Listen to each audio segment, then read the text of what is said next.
Il est déjà lancé. Pas super.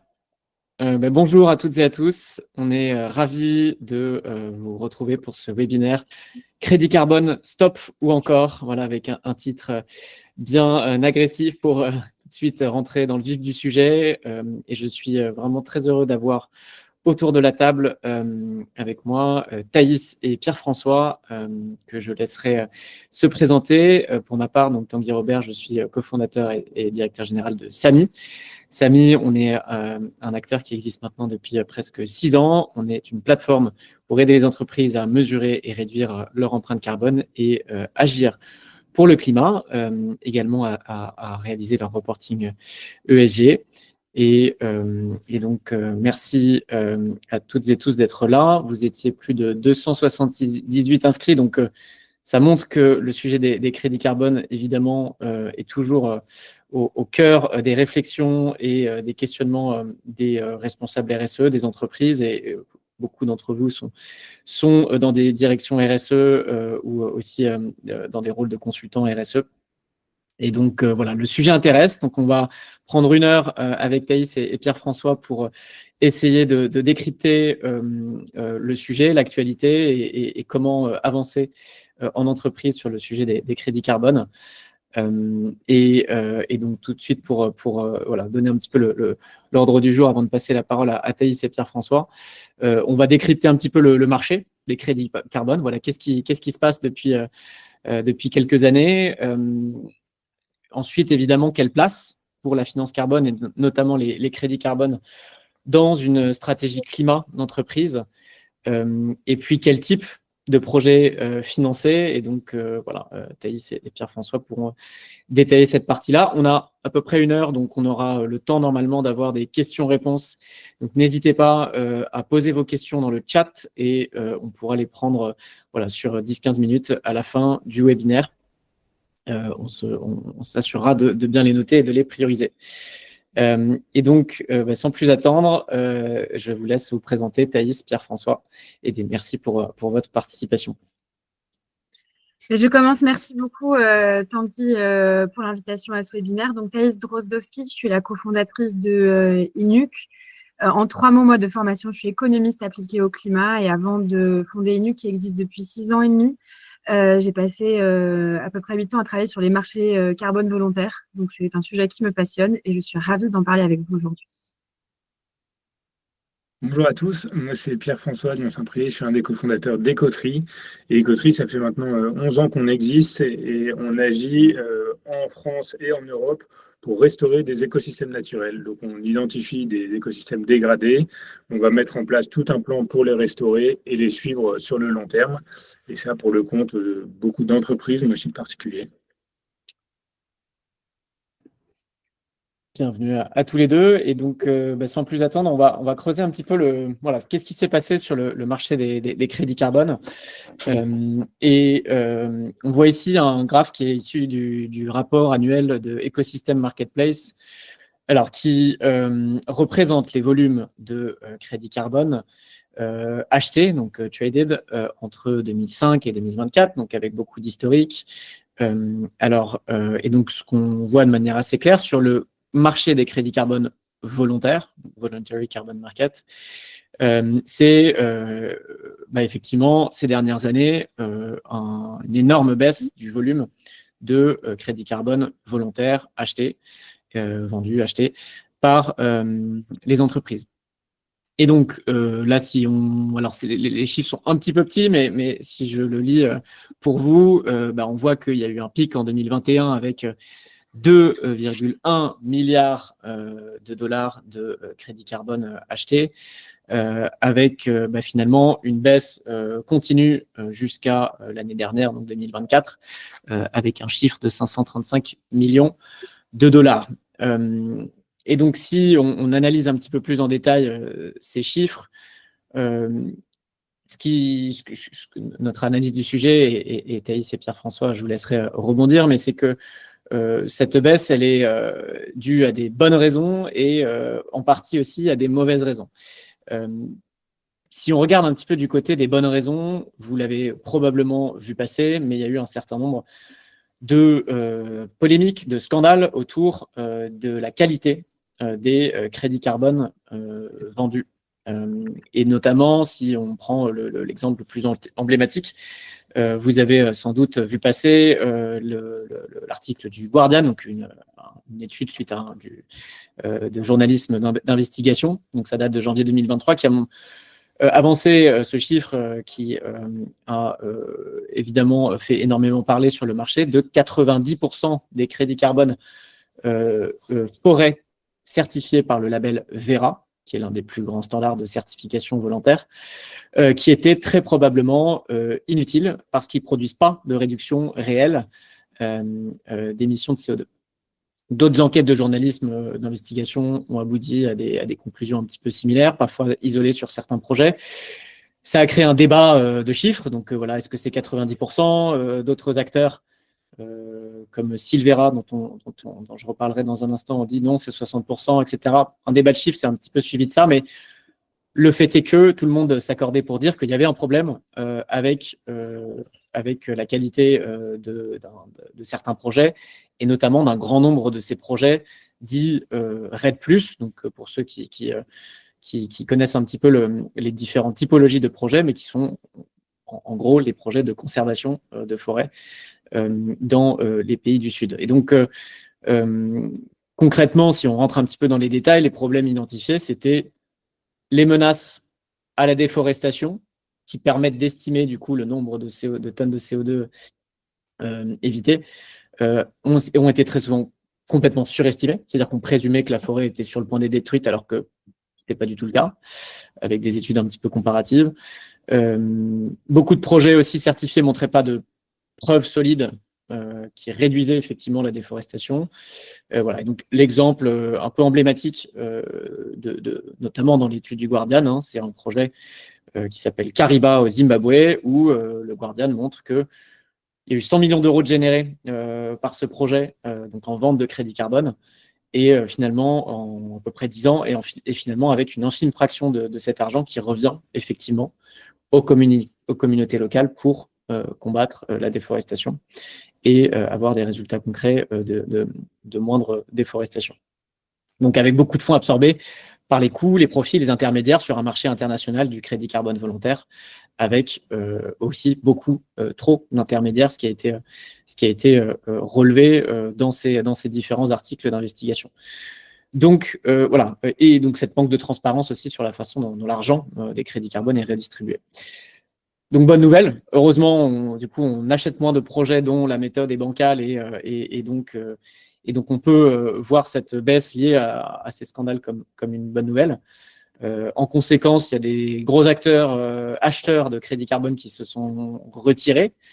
Voilà, des gros acheteurs en volume comme EasyJet ou Google ou Shell ont cessé d'acheter des crédits carbone après avoir été épinglés comme acheteurs dans certains de ces scandales. Et puis, en conséquence, il y a aussi finalement une couche additionnelle au label qui est apparue, puisque voilà, les organismes labellisateurs ont aussi été mis en cause, avec des acteurs comme Silvera, je le citais tout à l'heure, qui est un acteur qui note la qualité des crédits carbone, en plus de ce qui est censé faire la labellisation, avec une position un petit peu de third party, de tierce partie, payée par les acheteurs et pas par les développeurs de projets, pour définir finalement quelle est la qualité des projets, ce qui montre bien qu'il y a un problème. Une deuxième bonne raison de ce marché en difficulté, c'est finalement qu'il y a eu aussi une réorientation des budgets des entreprises qui achètent des crédits carbone, qui agissent pour le climat, vers des efforts de réduction de leurs propres émissions, donc des émissions du scope 1, 2, 3, dont elles sont, en tout cas, dont elles dépendent. Et donc ça, évidemment, c'est également une bonne nouvelle, puisque on sait que la priorité dans l'action d'une entreprise, et on va y revenir, c'est sur les efforts de décarbonation. Il ne veut pas dire que faut que ce soit forcément des efforts exclusifs, d'efforts de financement des crédits carbone. On va y revenir. Ça, c'est sur les bonnes raisons. Il y a aussi des mauvaises raisons à cette un petit peu chute du marché des crédits carbone. D'une part, évidemment, c'est en partie des acheteurs et donc des entreprises qui ont baissé leurs ambitions en termes d'actions pour le climat. Donc, si certains achètent moins pour allouer le budget sur la réduction des émissions en propre, d'autres achètent moins et font rien à la place. Voilà. Donc, il y a un vrai sujet sur la baisse des ambitions des entreprises, notamment de grandes entreprises internationales, notamment en partie américaine, liées au contexte politique, liées à ce qui a été analysé, décrypté et nommé le backlash anti-ESG, qui touche aussi les grandes masses du marché. Et puis une deuxième mauvaise raison, c'est que finalement, il y a aussi des acheteurs qui, pour le coup, n'ont pas baissé leurs ambitions, mais qui ne croient plus dans le mécanisme. Et donc ça, voilà, des acheteurs qui finalement ont une opinion négative des crédits carbone, on peut le comprendre avec ces nombreux scandales, alors qu'il y a tout de même des crédits carbone de qualité sur le marché, on y reviendra. Et voilà, nous, on a justement un petit peu interrogé nos clients il y a quelques mois, et on estime qu'une moitié à peu près de nos clients ont un a priori négatif sur les crédits carbone, et pour cette raison, n'en achèteraient pas, peu importe finalement les promesses de qualité. Et donc, voilà, il y a finalement un effet d'avoir un petit peu mis tous les projets dans le même panier à cause de ces scandales, qui fait qu'il y a des acheteurs qui ne vont pas, des entreprises qui ne vont pas acheter de crédit carbone simplement pour un a priori négatif. Donc voilà, il y a forcément probablement d'autres bonnes raisons, d'autres mauvaises raisons qu'on pourrait mettre en avant pour un petit peu analyser tous ces chiffres. Et je vais laisser Thaïs et Pierre-François rebondir avec notamment un point, et Pierre-François, je te laisserai rebondir, qui est que voilà, là, c'est des chiffres internationaux qui concernent les grandes masses, et notamment avec beaucoup de projets internationaux, parfois avec des volumes assez monstrueux dans des pays du Sud, avec des très gros projets. Ça ne veut pas dire que dans certains types de projets, dans certaines régions du monde, finalement, les courbes ne sont pas les mêmes. Et on pense notamment au marché français et notamment les crédits carbone issus du label bas carbone en France, qui a moins souffert, qui n'a pas suivi cette même courbe, même si c'est un peu difficile d'avoir des chiffres précis, mais il y a justement eu un rapport sorti en juin de I4CE qui analyse voilà un petit peu ça. Et donc voilà, Pierre-François, curieux de t'entendre là-dessus sur comment on explique aussi que finalement il y a certains types de projets qui ont su tirer leur épingle du jeu sur le marché des crédits carbone. Oui, effectivement, et très volontiers. Bon, il y a en effet ces courbes du marché international qui se comptent en milliards, centaines de millions de dollars. Là, le marché dont je vais parler, avec notre spectre, notre expérience, pour le coup très, très concrète et opérationnelle en France, est beaucoup plus petit. On parle de quelques millions d'euros pour le moment par an, mais des dynamiques effectivement inverses sur ces dernières années. Un volume d'échanges qui a doublé, par exemple, entre 2023 et 2024 sur les crédits carbone volontaires du label bas carbone, qui est donc un label qui a été monté il y a une petite dizaine d'années et qui vise à financer la restauration d'écosystèmes forestiers ou à apporter du financement aux agriculteurs dans leur transition aussi. Et donc, le constat qu'on a fait, nous, bon, d'abord, comme beaucoup d'autres acteurs de la contribution volontaire en France, effectivement, ces 2-3 dernières années, on a vu beaucoup de questions, beaucoup de prises de décision qui étaient beaucoup plus longues, potentiellement des budgets qui étaient gelés ou réduits, et beaucoup de questionnements et de méfiance, à juste titre, compte tenu de ce contexte international. Mais ce qui nous a permis aussi d'aller au-delà dans des échanges beaucoup plus pédagogiques avec des personnes qui souhaitaient vraiment savoir ce qu'il y avait derrière ces crédits carbone. Et le crédit carbone, on le redira certains à plusieurs reprises, mais reste un outil pour financer des projets. Le tout, c'est de savoir comment on utilise cet outil. En l'occurrence, il y a plusieurs raisons qui expliquent que la tendance est plutôt inverse sur le marché français, en l'occurrence. C'est que d'abord, il y a la notion de localité et de tangibilité dans les projets. Quand les projets qui sont soutenus par une entreprise sont potentiellement déjà dans le même pays, potentiellement dans la même région que soi, et ben on peut se projeter, on peut même aller sur le terrain avec ses collaborateurs. Et donc là, on comprend ce qu'il y a derrière le crédit carbone. Encore une fois, l'outil, c'est le crédit carbone, mais derrière, il y a un vrai projet. Donc, comprendre ce qu'il y a comme projet derrière. Le deuxième élément, c'est que il y a des coûts réels, en particulier liés au projet qu'on mène nous, par exemple, de séquestration carbone. Le coût du crédit carbone est lié à des coûts réels de travaux forestiers. Donc, c'est très concret et on sait ce qu'on vient financer derrière. On va financer telle pépiniériste, telle entreprise de travaux forestiers, tel gestionnaire pour le suivi. Là aussi, c'est un élément de réassurance versus, on parlait tout à l'heure de crédits carbone internationaux RED+, sur de l'évitement, c'est plus difficile et c'est plus lié à des conjonctures aussi de marché qui font potentiellement varier ce type de prix de projet. Le dernier sujet, c'est effectivement le fait de se dire la séquestration carbone versus l'évitement. Il y a quelque chose de plus perspectible, de plus tangible. Je sais que le projet vise à capter davantage de carbone plutôt que l'évitement où ça peut avoir beaucoup de sens et ça peut être très pertinent, mais il y a plus d'hypothèses prises sur l'impact de ce projet dans ce contexte, etc. Voilà les quelques éléments clés que nous, à notre échelle, on peut voir et qui expliquent cette dynamique plutôt positive au sein du marché français. Et juste pour ajouter à ce que tu viens de dire, Pierre-François, en 2 mots, je partage la quasi-totalité. Juste une petite précision sur les projets d'évitement. Alors, je suis parfaitement d'accord avec toi sur ce que tu viens de dire sur les projets d'évitement qui relèvent du forestier. Nous, chez NUC, on travaille essentiellement avec des projets d'évitement qui travaillent sur des projets qui permettent de cesser la combustion d'énergie fossile, on y reviendra, où le côté hypothèse n'existe pas du tout. Pour le coup, on ne fonctionne pas sur des hypothèses, mais sur des choses réelles. Donc, bien préciser que ce point-là est très vrai pour les projets d'évitement forestier RED+. C'est un peu technique, mais ça vaut le coup d'aller dans le détail. Le crédit carbone, le diable est dans les détails de toute façon, donc il faut y aller.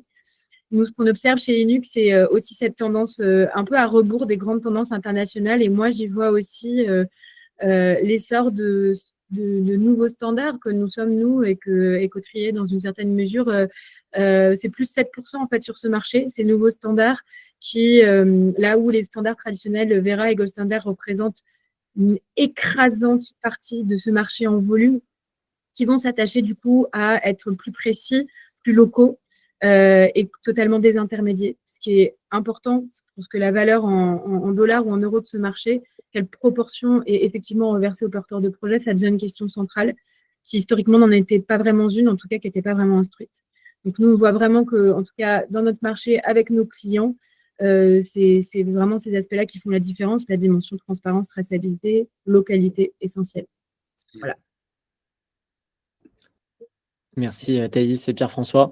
Petite précision, il y a visiblement un petit bug sur le chat, donc si vous avez des questions, vous pouvez lever la main, on les prendra, on pourra prendre un petit peu dans l'ordre des mains levées. Vous pouvez aussi les envoyer par mail à axel@sami.eco. Désolé pour ce petit contretemps technique. J'en profite juste rapidement, il y a aussi l'option tout en bas à droite avec les 9 petits points où vous avez une option, c'est des questions. Apparemment, c'est fonctionnel, donc n'hésitez pas à passer par là.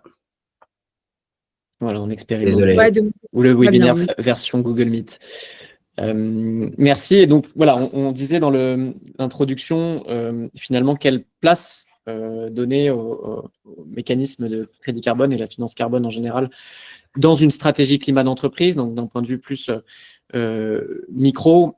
Déjà, quelques éléments. Alors, on ne va pas rentrer dans les détails parce que ce n'est pas l'objet de ce webinaire, mais dans les différents cadres méthodologiques qui existent pour cadrer une stratégie climat d'entreprise ou cadrer un reporting de stratégie climat d'entreprise, qui sont deux choses un petit peu différentes. Mais ce qu'on peut dire quand même, c'est que le sujet de la place des crédits carbone dans une stratégie climat d'entreprise est adressé par aujourd'hui tous les référentiels, un petit peu de référence quand on parle de climat en entreprise. On peut citer évidemment SBTi, donc peut-être certaines entreprises qui participent, qui ont soumis peut-être des objectifs SBTi et une trajectoire associée. Et on peut citer évidemment aussi le standard Net Zero associé, mais aussi le standard Net Zero Initiative, dont le petit graphique à droite est issu, qui est un standard du coup de stratégie climat d'entreprise développé par Carbone 4, pour ceux qui le connaissent, avec l'appui d'un certain nombre d'organismes, d'entreprises et publics, privés, qui est un cadre qu'on soutient également chez Samy, et qui finalement nous dit, ce cadre, pour s'attarder un petit peu là-dessus, puisque c'est celui qui est détaillé à droite, qui nous dit un petit peu les différents leviers qui existent en tant qu'entreprise pour agir pour le climat. Chaque cadre a ses avantages, ses inconvénients. Aucun cadre est parfait, mais ce cadre est particulièrement intéressant parce que finalement, on voit que entre les deux principaux leviers à l'échelle planétaire, donc en fait, si on regarde voilà, un scénario du GIEC sur l'atteinte de la neutralité carbone, il y a deux courbes. Il y a une courbe de réduction des émissions et il y a une courbe de séquestration carbone. Donc, un levier de réduction des émissions et un levier d'augmentation des puits de carbone. Et donc, si on applique ça à l'entreprise, on peut identifier finalement trois piliers à l'échelle d'une organisation. Sur la réduction des émissions, on peut réduire ses propres émissions sur le scope 1, 2, 3, donc voilà, qui vont être vraiment liées à l'activité de l'entreprise. Et puis, on peut réduire par son activité ou éventuellement de par du financement de projet, les émissions des autres. Donc là, on est sur les émissions induites, les émissions de sa propre entreprise, et puis sur le pilier B, plutôt sur les émissions évitées d'autres acteurs de l'écosystème. Et puis, sur l'augmentation des puits, finalement, le levier, c'est d'augmenter les puits de carbone. Donc, on parle ici plutôt d'émissions négatives. Et donc, avec là aussi deux façons de le faire, dans sa propre chaîne de valeur, ce qui va concerner en général une part assez marginale des entreprises. Mais là, évidemment, on pense aussi au financement de projets, et donc avec l'achat de crédits carbone, par exemple. Donc voilà, ça c'est un référentiel qui existe, qui est aujourd'hui dans le débat public, qui n'est pas encore, qui est loin encore d'être un référentiel à l'échelle internationale qui fait foi, mais dont on estime qu'il a de nombreuses vertus. Et peut-être un point aussi important, et ça fait le lien avec le deuxième point sur la lutte contre le greenwashing. On n'a pas parlé sur le pourquoi les mauvaises raisons, les bonnes raisons qui font que le marché des crédits carbone souffre. C'est que aussi une partie des entreprises qui achetaient des crédits carbone ne le faisaient que dans un but de greenwashing, pour dire mon entreprise est neutre en carbone, mon produit est neutre en carbone, et finalement, voilà, sans que le mécanisme en tant que tel ne soit problématique, la façon dont on communique sur le mécanisme, là, posait problème, ce qui faisait que parfois on mélangeait un petit peu les deux, mais qui sont quand même deux choses différentes. Et donc ça, c'est le problème finalement comptable de considérer que les crédits carbone qu'on finance avec voilà, différents types de projets qui sont chiffrés en tonnes de CO2, annulent, compensent les émissions de CO2 induites par l'activité de l'entreprise, et c'est un des grands principes de ce cadre Net Zero Initiative, c'est de dire, et c'est quelque chose qui commence un petit peu à infuser, on va dire, dans le débat public au niveau international, même si on n'en est pas encore là, c'est de dire il n'y a pas de neutralité carbone à l'échelle d'une entreprise, à l'échelle d'un produit. Il y a uniquement une neutralité carbone à l'échelle mondiale, et donc une entreprise, un produit ne peut que contribuer à atteindre cette neutralité carbone collective. Notamment parce que il y a des sujets de temporalité, et puis il y a tout simplement un sujet physique qui est que voilà, on ne peut pas isoler, le système climatique est un système mondial, on ne peut pas isoler la neutralité carbone à l'échelle d'une entreprise, d'un produit ou même éventuellement d'un pays, ce qui pose là aussi des débats. Mais donc concrètement, sur le cadre un petit peu aussi de communication et de claim en anglais, deux réglementations à avoir en tête, le EU Green Claims et puis la loi climat et résilience en France, qui, alors globalement, ne vont pas encore jusqu'au net zéro initiative, c'est-à-dire ne sont pas encore sur une interdiction pure et simple du claim neutre en carbone, mais quand même avec finalement, si on résume un petit peu ces deux réglementations, alors qui ont leur petite particularité, mais globalement qui vont demander, quand on émet de tels claims, de tels produits neutres en carbone ou entreprises neutres en carbone, un certain nombre de preuves alors à la fois évidemment sur les achats de crédit carbone, etc., mais de réduction forte et effective des émissions. Donc voilà, beaucoup d'ONG et d'acteurs, dont c'est notre cas aussi, vont dire que ça va pas encore assez loin, puisque finalement ce claim, on se porterait tous mieux si juste on ne pouvait pas le tenir, pardon.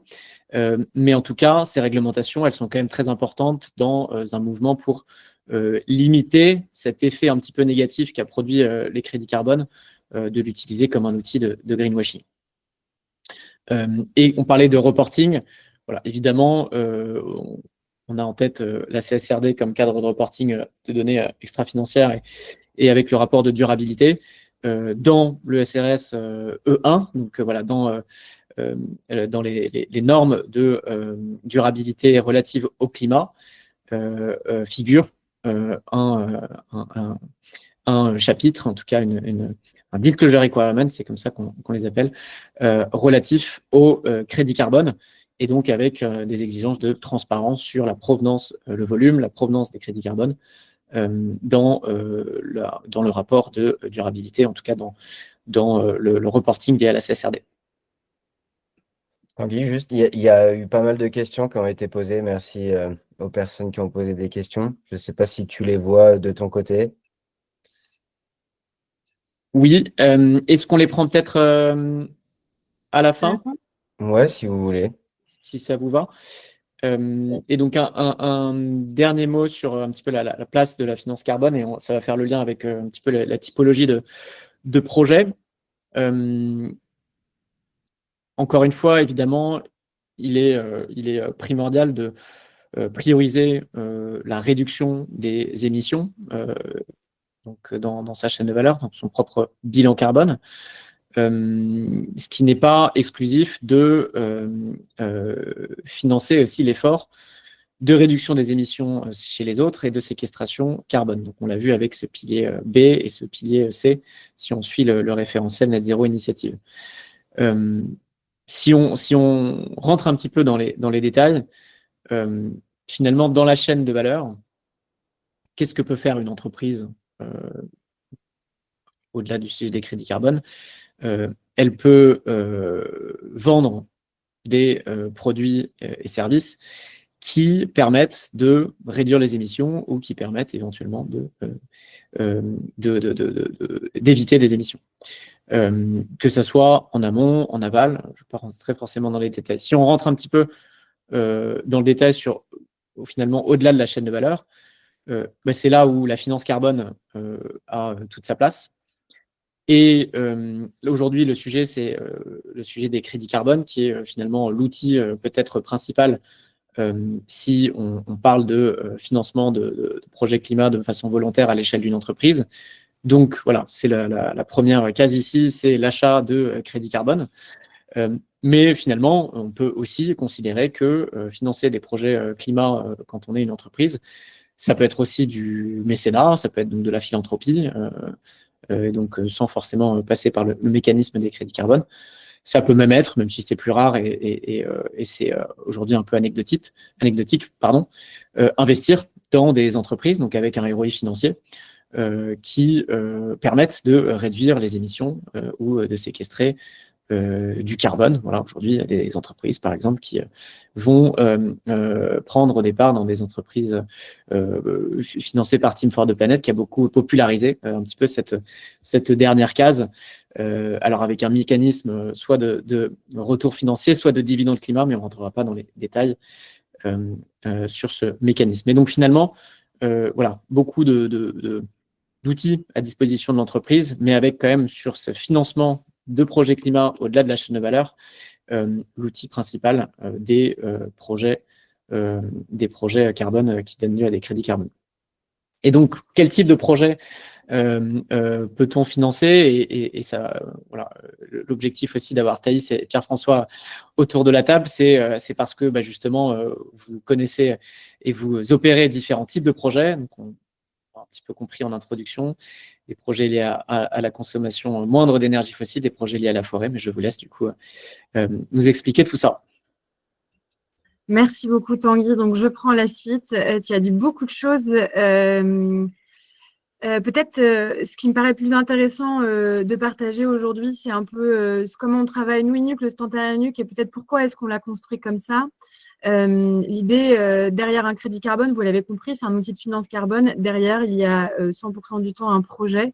Et les énormes failles que connaissent encore ce marché aujourd'hui sont liées à des défaillances qui sont situées à plusieurs endroits dans la chaîne de valeur. Et chez INUC, on attache à essayer de répondre à certains en se focalisant sur des types de projets en particulier. Je pense que ce qui est important de comprendre, en tout cas, c'est qu'un point qu'on n'a pas encore abordé et que je suis à peu près certaine que Pierre-François partage, c'est que on est sur un marché historiquement où les gros acteurs de la certification avaient une logique assez universaliste, dans le sens où ils vont aller certifier tout type de projet. Et derrière un crédit carbone, il peut y avoir des types de projets très différents avec des spécificités très différentes. Et nous, on s'oriente vers le côté plutôt expertise où on va aller certifier un certain type de projet, certaines familles de projets qu'on connaît très bien, sur lequel on a une expertise et donc sur lequel on est capable de garantir une qualité. On peut pas être notre approche, nous, c'est de se dire qu'on ne peut pas être expert de tout. Et donc, on va délivrer des projets de bonne qualité sur ce sur quoi on a une expertise.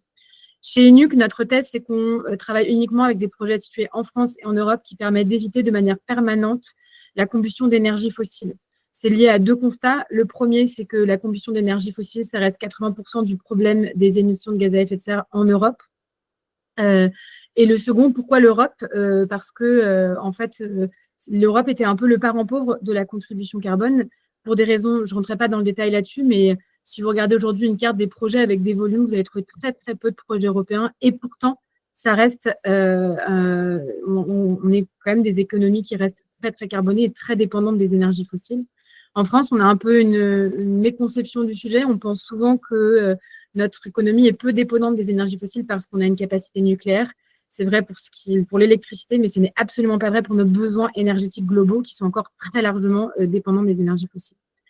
Nous, ce qu'on va regarder de très près, c'est l'indépendance des projets, leur localisation, j'en ai parlé, le fort potentiel de décarbonation permanente, la traçabilité renforcée, être capable de suivre en temps réel le projet, comment il fonctionne, et ce qui permet bien d'éviter des émissions de CO2 comme ce qui était prévu, et le partenariat de long terme. C'est aussi une dimension importante dont on parle peu, mais le crédit carbone, aujourd'hui encore, dans ces gros volumes, est traité un peu comme une commodity. C'est-à-dire que vous allez avoir des desks de trading de crédit carbone qui vont énormément dépendre de questions d'offres, demandes, etc. Et donc, du coup, le prix du crédit carbone complètement décorrélé de la réalité physique du projet et de ses besoins financiers réels. Chez INUC, on ne travaille absolument pas comme ça. Chaque projet avec lequel on travaille, on évalue le besoin financier réel du projet afin de déterminer en collaboration avec le porteur de projet. Nous sommes un standard, donc c'est bien le porteur de projet qui va avoir le dernier mot là-dessus, mais d'avoir cette connexion physique et réelle au projet aussi sur le prix. C'est-à-dire que c'est une chose de tracer les émissions de CO2 évitées de manière très précise, C'est une chose qui n'est d'ailleurs pas toujours faite classiquement, mais c'est une chose de le faire. Mais les euros aussi ont leur importance et s'assurer qu'en fait, on répond à un réel besoin financier et quelque chose sur lequel on travaille de manière très précise.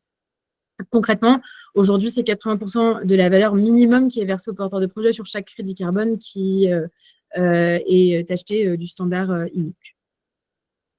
On peut passer à la slide suivante. Nous, la manière dont on a choisi de travailler chez INUC, c'est vraiment de se concentrer sur des projets qui vont avoir un potentiel de décarbonation très fort et avéré.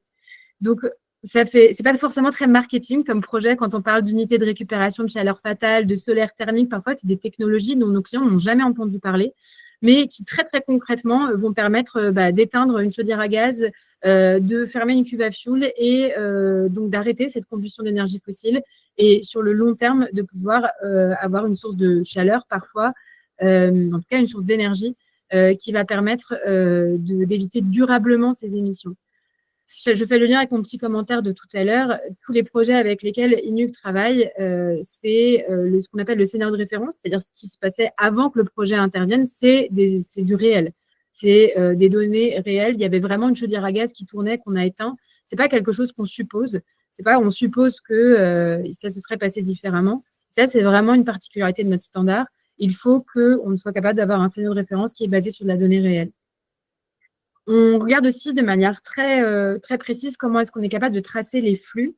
À l'origine d'INUC, il y a une innovation technologique qui est le développement d'une blockchain bas carbone. Je ne rentre pas dans le détail de la blockchain parce qu'on est là pour 2 heures, mais si ça intéresse certains, je serais ravie de répondre à vos questions, qui nous permet du coup de mesurer de manière très précise tous les projets avec lesquels on travaille. La plupart, on relève la donnée tous les jours.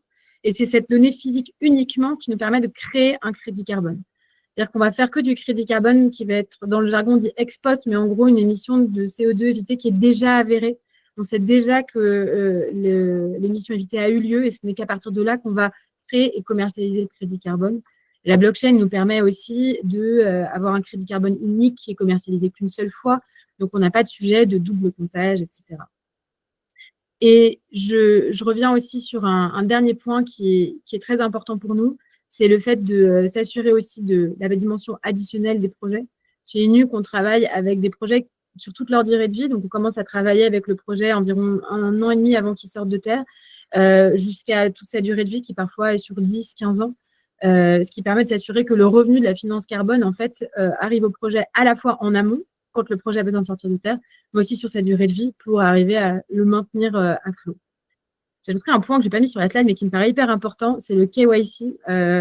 Chez INUC, on fait un Know Your Customer carbone, c'est-à-dire que tous les acheteurs, on vérifie qu'ils ont bien fait un bilan carbone, qu'ils sont bien impliqués dans une stratégie de réduction d'émissions, et en ça, Samine est un partenaire précieux pour nous assurer que le crédit carbone est bien utilisé à bon escient et pas à des fins de greenwashing comme Tanguy l'a brièvement mentionné. J'en termine rapidement pour vous donner juste, tu peux passer à la slide suivante, Tanguy, sur les exemples de projets avec lesquels on travaille. Donc, vous voyez qu'on a des projets, 80% de nos projets sont situés en France. Le premier que vous voyez, Narbosol, c'est du solaire thermique, ça permet d'alimenter en chaleur renouvelable, donc ce n'est pas de l'électricité, un quartier de Narbonne. Celui du milieu en Vendée, Hoffman Green, c'est du béton bas carbone, et le béton bas carbone, ça soulève plein de questions, mais ici très précisément, on parle d'arrêter de faire du béton en chauffant, d'arrêter de faire du ciment en fait en chauffant très fort les liants, parce que c'est ça qui est très émetteur de gaz à effet de serre. Donc on se passe de l'étape de chauffe, donc on arrête de la combustion d'énergie fossile pour ça. Et un autre exemple de projet qui est assez emblématique chez nous, et comme vous pouvez voir sur la photo, c'est pas très joli, mais c'est petit et c'est très efficace, c'est l'EcoStock Wienerberger. Ici, concrètement, c'est de la récupération de chaleur fatale. Ce qu'on va faire, c'est qu'on va récupérer de la chaleur dans un process pour l'utiliser ailleurs. L'exemple que tout le monde comprend le plus facilement, c'est la chaleur des serveurs pour aller chauffer les piscines. C'est exactement le même principe, sauf que là, on va parler de petites usines qui n'ont pas forcément, qui avant utilisaient du gaz pour chauffer leur four et qui désormais utilisent de la chaleur renouvelable. Voilà, pour vous donner un petit panel de types de projets avec lesquels on travaille. Peut-être un dernier élément qui me paraît important. chez Nuc, on va avoir une attention toute particulière au suivi dans le temps. C'est-à-dire qu'il y a à la fois toute la brique méthodologique. Comment est-ce qu'on évalue le nombre d'émissions évitées? C'est quelque chose sur lequel on passe beaucoup de temps. Mais le suivi dans le temps l'est tout autant. Aujourd'hui, sur les projets, entre guillemets, de mauvaise qualité, dont on parlait en introduction, en fait, la réalité, c'est qu'il y en a beaucoup qui, sur le papier, ne sont pas de mauvaise qualité, mais en fait, ils ont une durée de vie de 5-10 ans. Et puis, en fait, au bout de 2 ans, le projet a perdu en entretien, il ne tourne plus vraiment. Donc, en fait, il ne permet plus d'éviter ou de séquestrer des émissions de CO2, mais au fond, personne ne s'est chargé d'aller faire ce suivi-là. Et c'est en ça que la technologie qu'on a développée nous sert énormément pour pouvoir vraiment suivre au quotidien les projets. Et je passe la parole à Pierre-François qui va vous parler plutôt de séquestration. Donc, on est assez complémentaires sur ce sujet-là. Merci beaucoup, Thaïs. Effectivement, et même dans pas mal d'éléments que tu soulignes sur la qualité des crédits carbone, les outils, je ne vais pas rentrer là-dedans, mais on se rejoint, je pense, sur pas mal d'aspects. Je voudrais revenir juste sur l'origine d'Ecotree pour vous permettre de comprendre comment on est arrivé au crédit carbone aussi, parce que c'est hyper important pour nous. Nous, le constat, c'est qu'il y avait beaucoup de projets qui étaient réalisés en hémisphère sud et qui ont, pour la majorité d'entre eux, beaucoup de sens et de pertinence en termes de restauration d'écosystèmes. Pour autant, en France, en Europe, il y avait finalement vraiment pas grand-chose en ce qui concerne la restauration d'écosystèmes naturels il y a 10 ans quand on a démarré. Et donc, on faisait face d'un côté à des entreprises qui agissaient soit en hémisphère sud, soit qui auraient aimé aussi agir plus localement, mais qui n'avaient pas tellement d'actions concrètes à financer. Et puis de l'autre côté, le constat qui a été fait par mes associés qui étaient dans la filière bois pendant 8 ans avant, c'est qu'il y avait beaucoup d'écosystèmes naturels qui se dégradent aussi en Europe, et beaucoup de propriétaires, gestionnaires, qui se retrouvaient un peu désemparés à dire voilà, je constate tel épisode de scolite, stress hydrique dans mes peuplements, incendie, qu'est-ce que je fais derrière, qu'est-ce qui est approprié? Et donc l'idée, c'était de se dire on va apporter ce financement et on va apporter aussi une certaine ingénierie forestière climatique pour identifier ce qui est pertinent de remettre en place pour que sur le long terme, l'écosystème restauré soit assez robuste pour faire face au choc d'aléas naturels. Donc, on a créé Ecotree pour faire ce pont entre ces besoins de financement et puis ces entreprises qui souhaitaient aussi agir localement. Maintenant, l'idée, c'était vraiment de se dire comment on restaure un écosystème. Et en conséquence de cette restauration, il y a un certain nombre de co-bénéfices, de ce qu'on appelle aussi les services écosystémiques. C'est anthropocentré, mais voilà, c'est l'idée de dire il y a plein de bénéfices qui sont générés par ces projets, parmi lesquels le carbone. Et donc, il y a 10 ans, on a créé, par exemple, une solution assez innovante d'investissement participatif en forêt pour restaurer ces écosystèmes. Et puis, plus récemment, il y a 5 ans, on a travaillé sur le carbone, sur une propre méthodologie aussi, pour se dire comment on valorise au mieux le carbone qui est séquestré par ces forêts. Et si c'est un outil pertinent qui nous permet d'opérer cette restauration, très bien, allons-y à fond. Donc, si on passe à la slide suivante, et de manière très concrète, voilà ce qu'il y a derrière un crédit carbone Ecotree, en sachant que nous, on est agnostique en termes de méthodologie, de standard, de label.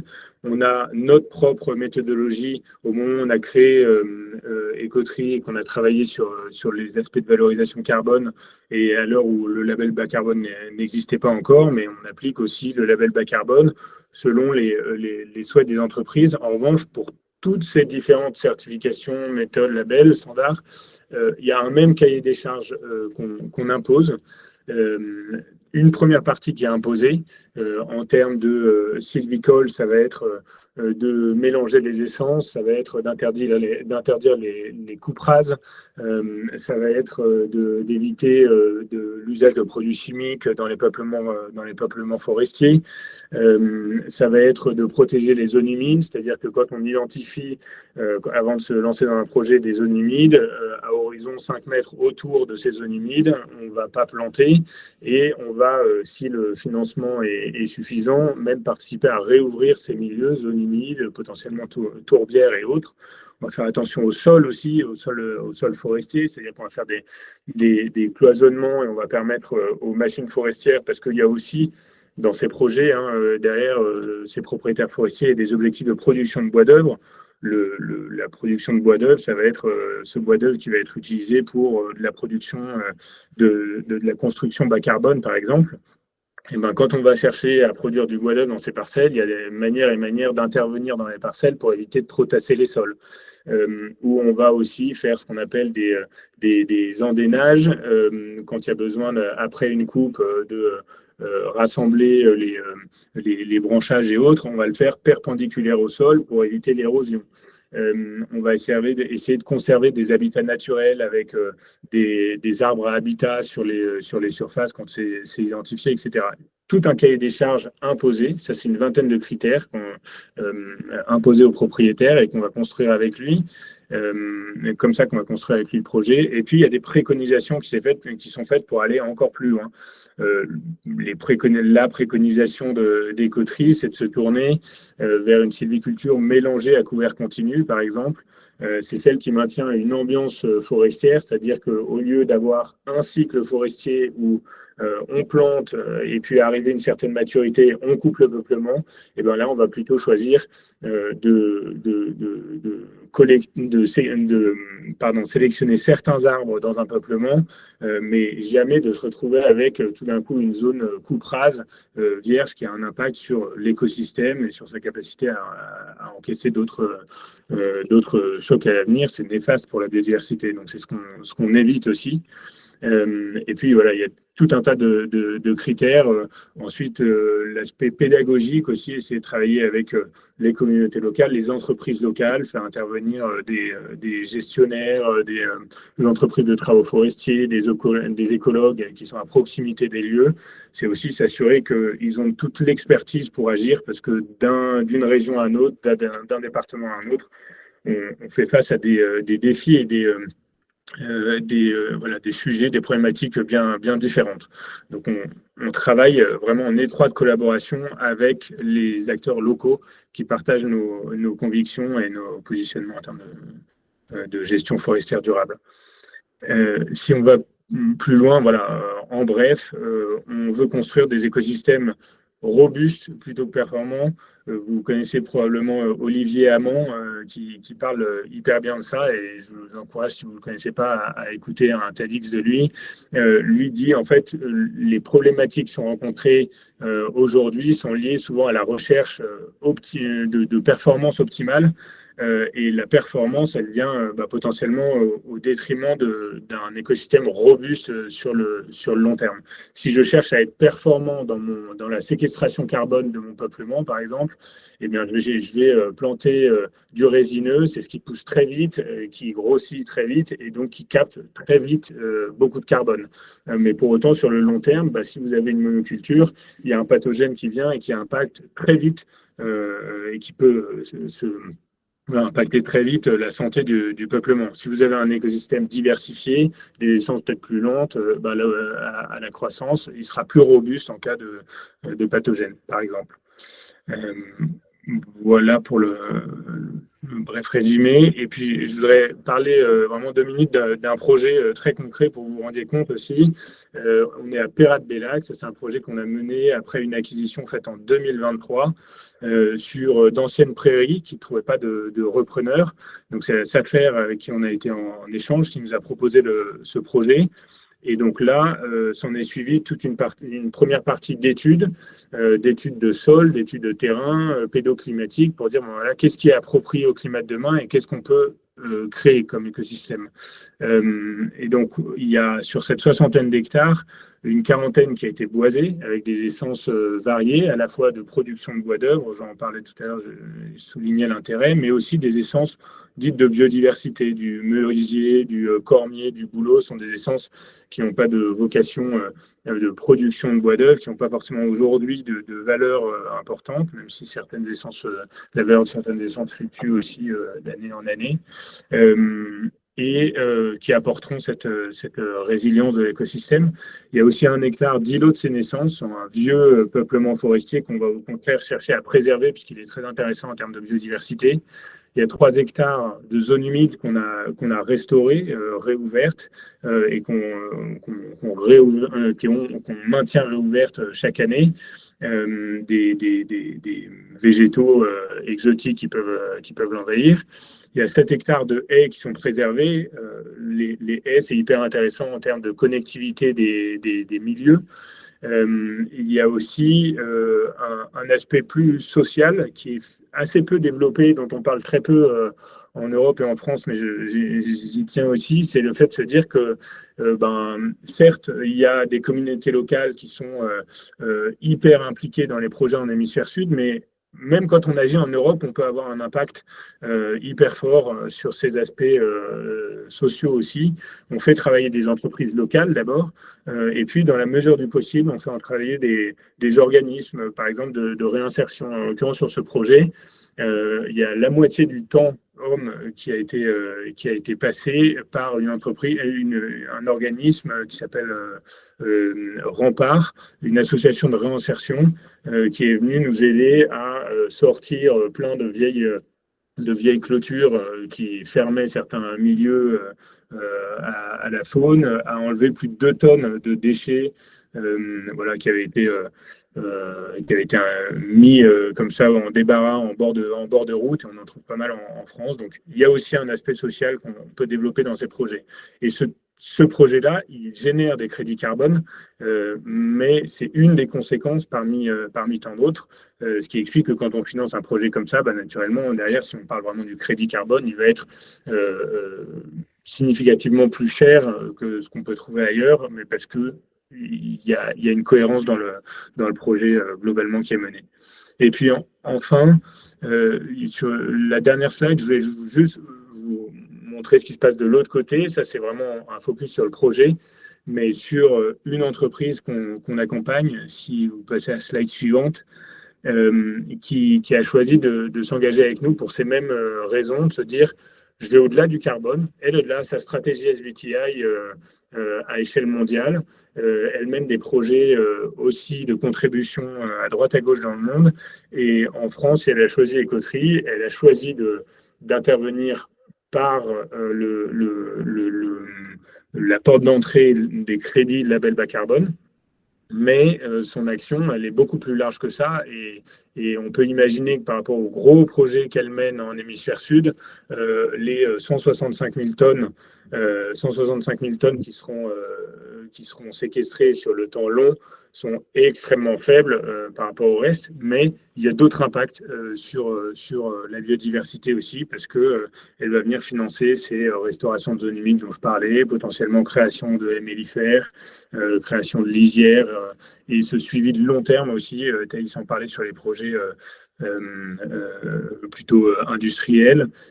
C'est aussi le cas pour les projets forestiers. C'est évidemment qu'il faut se dire, au-delà de la plantation qui réussit à 5 ans, comment je m'assure que ce peuplement il sera là dans des dizaines d'années encore, autant que possible, puisque évidemment il y a des paramètres climatiques qu'on maîtrise pas. Merci voilà beaucoup, en bref. Merci beaucoup Pierre-François. Beaucoup de contenu, et c'est bien aussi d'avoir des exemples très concrets, surtout quand ils viennent du Limousin et de la Haute-Vienne, dont on est tous les deux issus. On a quelques questions, et il est 12h25, on dépassera un petit peu, on a commencé à 33. Première question peut-être qui a été plus soyée, je ne sais pas si ça se dit, mais 3 fois. Que pensez-vous du label bas carbone, qui est une question importante, on en a parlé. Voilà, donc peut-être plus une question pour Pierre-François, si tu veux te lancer. D'abord, nous, on était très contents que ça voie le jour, parce que notre conviction, c'est que c'est un nouvel outil, en plus avec le support de l'État et d'un certain nombre de scientifiques, notamment pour pour venir financer des projets à échelle locale. Et c'est ce dont il manquait aussi pour que les gens s'intéressent à ce type de défi-là. Donc, il était vraiment bienvenu. Maintenant, comme tout label et toute méthodologie, elle a vocation à évoluer, elle a ses limites. Par exemple, les limites du label bas carbone, ça va être une quantification à horizon 30 ans, ex-ante, par rapport à des projets en hémisphère sud où on retrouve beaucoup d'ex-post. Ex-ante, ça veut dire qu'on projette la séquestration à venir d'un peuplement. Ça a été construit comme ça parce que dans les forêts tempérées, les peuplements grandissent lentement. Et si on veut pouvoir financer en année N des montants importants, puisque tous les coûts sont principalement liés aux premières années, il fallait trouver une astuce, un outil et construire un modèle pour permettre de financer le projet. Donc la construction ex ante, ça veut dire qu'in fine, on finance un projet dont on espère un certain niveau de séquestration à l'avenir, mais il y a une limite à ça. Ce qu'on fait, nous, par rapport à ça, c'est que tous les 5 ans, le souhait, c'est derrière de travailler avec des outils, notamment tech, à la mesure ex post, pour voir comment ça évolue par rapport aux projections initiales et voir et puis apprendre de ça aussi. Ensuite, comme c'est une méthode standard qui se voulait assez simpliste dans certains scénarios de référence et d'additionnalité, parce que les projets en France, contrairement là aussi en hémisphère sud, sont généralement de taille très très faible. Pour engager un maximum d'acteurs sur le projet, il fallait des outils relativement simples. Mais la limite, c'est que dans beaucoup de cas, on manque de la granularité supplémentaire pour avoir un projet le plus fiable possible. Le tout, c'est d'arriver à jauger le bon équilibre. Et donc, pour ça, il y a notamment des discussions qui se renforcent là, entre, d'un côté, la science et les opérateurs sur le terrain pour arriver à trouver le bon équilibre dans les méthodologies. Voilà, donc un outil franchement bienvenu qui reste à améliorer et qui est en amélioration continue. Donc, j'ajouterais une petite phrase là-dessus parce que les types de projets avec lesquels on travaille chez Inuc ne rentrent pas aujourd'hui dans le scope du label bas carbone. Donc, on a un regard extérieur, mais très intéressé parce que c'est, comme l'a dit Pierre-François, c'est vraiment une bonne nouvelle que la France se soit dotée de cet outil et nous, on pousse pour que le type de projet qui soit soutenu qui soit couvert par le label bas carbone s'étende au projet de décarbonisation de l'énergie sur lequel on travaille. Je partage avec Pierre-François aussi encore une fois, ça c'est plutôt en rapport d'étonnement parce que nos projets ne sont pas concernés par le label bas carbone. Mais une des grandes différences qu'on voit avec la manière dont nous on travaille, c'est justement la granularité sur ce qu'on appelle le scénario de référence. Le fait de ne pas avoir la possibilité de faire du projet par projet me semble être une limite aujourd'hui. Parce que bien sûr, il faut un cadre méthodologique global, mais on sait aujourd'hui faire des méthodologies globales avec des principes méthodologiques qui peuvent être assez précis, mais dans l'évaluation, faire du local. Pour moi, c'est ça l'avenir d'un crédit carbone de qualité, c'est d'être capable de faire de la mesure qui est spécifique à chaque projet. Et je dirais que c'est peut-être d'extérieur ce que nous, on fait chez Inuc. Chaque projet, on va regarder ses spécificités pour pouvoir déterminer de manière précise le scénario de référence et le nombre de tonnes de CO2 évitées, tout en respectant un cadre méthodologique global. Merci à tous les deux. Peut-être une question sur les removal credits. Alors, si vous avez un avis sur le sujet, Pierre-François, Thaïs, je pourrais répondre aussi. Comment s'inscrivent les removal credits dans cette démarche? Avez-vous des éléments à partager là-dessus? Je pense que la question fait référence parce que finalement, removal, on peut voir deux choses derrière. Donc, la séquestration soit naturelle ou alors la séquestration plutôt industrielle. Je pense que c'est ce qu'il y a derrière cette question. Je vais juste introduire la réponse. Je te laisserai en parler peut-être plus en détail, Pierre-François. Mais en tout cas, ce qui, moi, me semble complètement stérile, c'est l'opposition des types de projets évitement versus séquestration. Et je pourrais vous renvoyer on a fait une étude assez poussée là-dessus chez Inuc, de se poser la question de est-ce qu'il y a une famille de projets qui veut dire meilleure qualité? Est-ce qu'il y a une famille de projets qu'il vaut mieux privilégier? La réponse courte est non. En fait, le niveau de qualité ne dépend pas de si c'est de l'évitement, de la séquestration ou de la captation, dépend d'autres choses. Mais on a écrit une étude sur le sujet, je pourrais la mettre dans le chat. Donc, peut-être en élément introductif, pour moi, opposer les types de projets, ça n'a pas beaucoup de sens.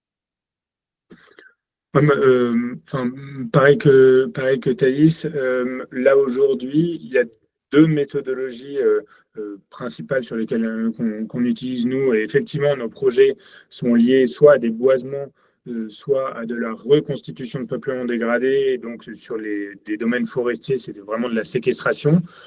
Pour autant, il y a une nouvelle méthodologie aussi qui est sortie sur du stock à couvert continu. Et qui a tout son sens aussi, c'est de dire, ben voilà, quand il y a des peuplements sur pied, comment on fait pour les maintenir parce que c'est un puits existant que le propriétaire pourrait décider aussi de récolter. Donc, c'est plutôt complémentaire. Et peut-être un complément pour ceux qui baignent moins dans ce jargon. Voilà, juste pour clarifier, les projets d'évitement, on parle bien d'empêcher l'émission supplémentaire de gaz à effet de serre dans l'atmosphère en réduisant les sources d'émissions. Donc, typiquement, l'exemple d'une centrale électrique qui remplace une centrale qui fonctionne au combustible fossile par un parc solaire, par exemple. Et en termes de... Donc ça, on parle de réduction ou évitement d'émissions.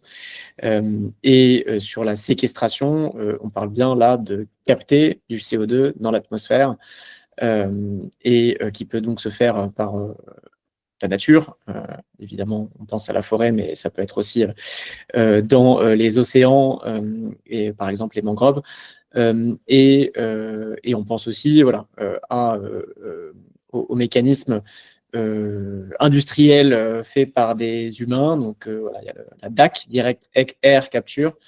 Il y a aussi le BECS, Bioénergie et Carbon Capture Storage. Voilà, si la question est quel est le potentiel des technologies humaine. Alors, sans être expert sur le sujet, globalement, et d'ailleurs, ça a été un débat récemment dans le débat public, notamment entre Jean-Baptiste Fresso et François Gémen, sur qu'est-ce que dit le GIEC justement sur le potentiel des carbon removals de nature industrielle dans les scénarios net zéro. Globalement, quand même, malgré ce qui a été dit de part et d'autre, on sait que ce potentiel, il est limité, même si les scénarios optimistes du GIEC sur cette technologie en particulier nécessiteraient de déployer quand même encore plus massivement cette technologie, mais en gardant en tête que dans les grands ordres de grandeur, ça reste assez, voire très marginal dans l'effort nécessaire pour atteindre les scénarios optimistes net zéro. Je rebondis juste aussi sur ce qui a été dit sur ne pas opposer les projets. Et effectivement, je pense que c'est quelque chose d'extrêmement important. On l'a bien vu là avec quelques exemples, et merci beaucoup Pierre-François et Thaïs de rendre ça très concret. Le travail derrière certains de ces projets, c'est franchement assez incroyable. Et donc, je pense que s'il faut retenir aussi quelque chose de ce webinaire, c'est qu'il faut être exigeant sur la qualité, mais aussi indulgent sur les projets qui sont globalement de qualité. C'est-à-dire que, et je pense notamment où les projets où la nature est une variable de l'équation, c'est normal qu'on ne soit pas à la virgule près. On voit tout le travail qu'il y a derrière. Et donc, voilà, il faut aussi avoir bien ça en tête dans le choix des projets. Il y a une question peut-être sur est-ce que considérer, et on va prendre peut-être ces deux dernières questions, est-ce que considérer une neutralité carbone à l'échelle globale ne contribue pas à dédouaner la responsabilité des entreprises? C'est une bonne question. C'est une très bonne question. Est-ce que Thaïs, Pierre-François, voulez vous lancer? Ce que je peux dire, en tout cas, ce qui est vrai, c'est que la clarification était nécessaire. En fait, on voyait de plus en plus de communication avec ça allait jusqu'au stylo neutre en carbone, au biscuit neutre en carbone. En fait, ce changement sémantique et cette volonté de réintroduire, de réexpliquer en fait la notion de neutralité carbone à l'échelle globale était devenue vraiment très nécessaire. dans la mesure où la neutralité carbone devenait un instrument de communication greenwashing qui se répandait de plus en plus. Mais là où je suis d'accord, c'est que ça a introduit un peu une notion de responsabilité collective, donc peut-être éventuellement un peu diluée. Des outils qu'on voit qu'on utilise qui sont très utiles face à ça, c'est de retourner sur les référentiels. En France, on a une stratégie nationale bas carbone qui a des défauts, mais qui a quand même aussi pas mal de qualités. Donc, en tant qu'entreprise, regardez le référentiel lié à son secteur, voir son secteur, comment il est concerné sur les réductions d'émissions, comment il est concerné globalement sur l'atteinte des objectifs des accords de Paris sur lesquels on est terriblement en retard. Ça peut aider à mettre du concret sur moi, là où je me situe avec mon entreprise, qu'est-ce qui est attendu de moi finalement dans l'atteinte de cette contribution carbone. Mais je partage le sentiment de dilution de la responsabilité qui est un peu un collatéral, effectivement. Et je rebondis sur le fait que ça a été un petit peu le cœur du débat, alors qui est un peu un débat d'experts, mais dans le référentiel net zéro du SBTI, où effectivement c'est un peu la grande tension entre comment faire en sorte que les entreprises participent à l'effort de financement, notamment de la séquestration carbone, puisque c'est beaucoup de ça dont on parle. Voilà, c'est vrai que l'avantage, c'est de prendre en compte d'une façon ou d'une autre l'effort financier sur la séquestration carbone par les entreprises, responsabilise en quelque sorte les entreprises dans le financement carbone de la séquestration. Cela étant, le fait de ne pas inclure les financements de crédit carbone dans la comptabilité carbone des entreprises ne veut pas dire que les entreprises n'ont plus aucune responsabilité, parce qu'il y a bien quand même des référentiels, si on prend ou des cadres de reporting, si on prend la CSRD, ou la CS3D d'ailleurs, qui vont bien demander aux entreprises une réduction de leurs émissions alignée aux accords de Paris. Alors, on aurait beaucoup de choses à redire sur les standards et sur SBTI, etc. Mais globalement, ça induit quand même une certaine forme de responsabilité, modulo le financement de la séquestration carbone, qui du coup, effectivement, est un peu mis de côté et ne reste vraiment que sur un volet volontaire. Voilà. Donc, malheureusement, je dirais, il n'y a pas de système parfait. Et ça viendra peut-être plutôt via des mécanismes, disons, de marché, de processus d'achat entre entreprises ou paranormatifs, on va dire, pour qu'on trouve quand même des incentives pour les entreprises de financer la séquestration carbone. Je partage. Il est 12h39. Alors, sauf si vous voyez une question auquel vous avez très envie de répondre, Thaïs, Pierre-François. Moi, malheureusement, je suis déjà 9 minutes en retard. Donc voilà, mais en revanche, noter les questions et ça pourra faire l'objet de réponses par écrit, parce qu'il y a plein de questions super intéressantes. Oui, merci beaucoup pour vos questions. On va effectivement les garder à l'écrit et on pourra proposer des réponses dans le suivi de ce webinaire. Donc, merci beaucoup à toutes et tous. Vous aurez le replay avec les slides et également, du coup, peut-être quelques questions-réponses auxquelles on n'a pas répondu. Peut-être juste en conclusion, voilà, j'ai exprimé le fait d'être exigeant sur la qualité, mais indulgent sur les détails, notamment avec des très beaux projets. Je pense aussi que voilà, on parle parfois des entreprises qui estiment n'avoir plus de marge de manœuvre sur la réduction de leur bilan carbone. Je pense notamment dans le tertiaire. Parfois, c'est la conclusion, c'est on fait rien. Voilà, vous l'avez vu, il y a des projets, des crédits carbone de qualité qui vont bien au-delà du carbone. On a parlé aussi beaucoup de co-bénéfices avec Pierre-François et Thaïs. Et peut-être une dernière chose à retenir, c'est voilà, parler au plus près des projets, parler de concret, éviter les plateformes qui vous font un mix de projets à l'autre bout du monde où il y a probablement 4 intermédiaires qui se servent au passage. Voilà, au plus près des projets avec des projets de qualité. Mais en tout cas, merci beaucoup Pierre-François, Thaïs, et merci à toutes et tous. Merci beaucoup à tous. Il y a plein de questions effectivement qui sont très concrètes sur certains projets, notamment qui sont posées par des personnes en anonyme. Donc je ne suis pas certain qu'on ait leurs coordonnées pour pouvoir leur répondre. S'ils renvoient un message, je crois qu'il y a nos QR codes sur la slide suivante. Si vous vous connectez à nous et vous nous posez les questions, on sera ravis d'y répondre et de poursuivre les échanges. Merci à tous. Avec plaisir.